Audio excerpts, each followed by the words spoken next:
Dans le cadre de lutte contre l'inemployabilité des jeunes, l'Association pour le développement de Balantacounda organise une rencontre ce vendredi 26 août 2022. Ce programme multisectoriel est salué par le point focal de Amnesty International dans le Balantacounda. Il s'agit de Ismaël Lam.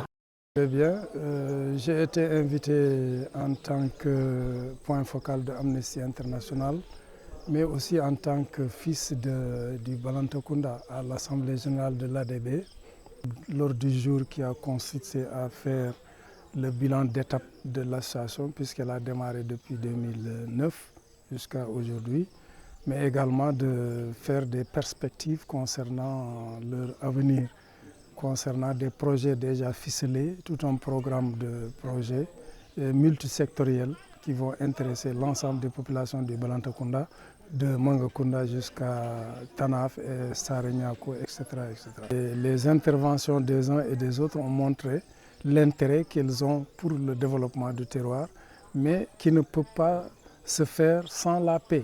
C'était un des objectifs généraux de l'association, c'est de lutter pour que la paix revienne. Dieu merci, bien, petit à petit, cette paix revient.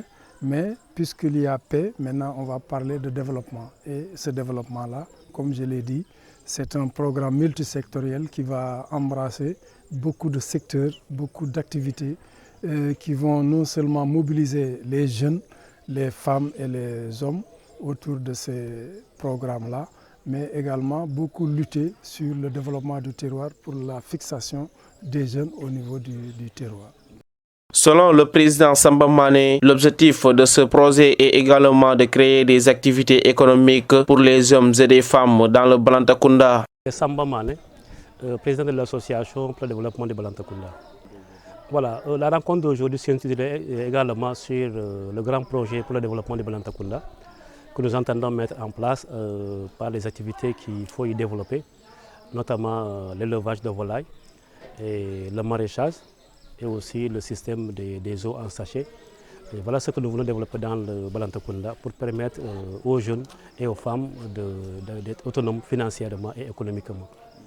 La première phase de ce projet doit être financée par les membres de l'association, dont 200 hommes et 800 femmes. Et ce projet aussi, c'est basé sur les cotisations pour les femmes et les hommes. Donc c'est la base de ça que nous allons financer la première phase du projet. Et la deuxième phase, nous attendons que les partenaires interviennent pour nous accompagner pour cette deuxième phase. Nous demandons à ces populations de nous accompagner parce que ce projet, dans sa globalité, va accompagner les jeunes et les femmes qui auront d'autres activités économiques dans la région de Balantacounda, parce qu'il y aura des techniciens que nous aurons à notre disposition. Et ces techniciens-là vont accompagner des projets économiques qui seront développés dans la région du Balantacounda. Nous allons aussi assister des programmes qui seront soutenus par d'autres ONG ou d'autres organisations dans la région de Balantacounda. Parce que nous luttons pour la pérennité de ces projets financiers soutenus dans la région de Balantacounda. Et nous voyons depuis un certain temps, les projets qui sont financés, soutenus, accompagnés, sont toujours voués à l'échec parce qu'il y a un manque d'accompagnement, un manque de soutien technique par rapport à la réalisation de ces projets.